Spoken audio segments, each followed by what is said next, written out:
sensiz o'tmoqda axir bu yorug' kunim.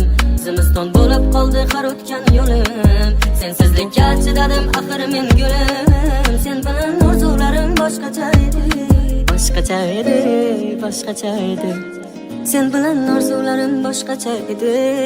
Yurak vayron bo'ldi tamom. Sen bilan orzularim boshqacha edi.